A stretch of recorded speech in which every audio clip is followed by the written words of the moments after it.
Did you know a woman in Spain once watched a human face burn itself into her kitchen floor, and no one has ever been able to explain it? It was 1971 in the tiny village of Belmez de la Moraleda.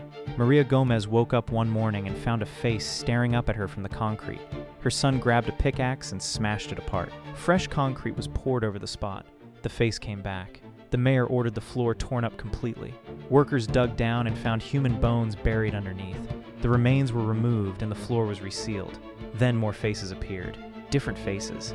Some of them seemed to change expression over time. Scientists ran serious tests on the concrete looking for dyes, pigments, anything chemical that could explain what they were seeing. They found nothing. Parapsychologists studied the site for decades. No conventional explanation ever held up. The faces are still there today. No tricks, no paint, no fraud ever proven. Just faces in the floor of a house in a village most people have never heard of.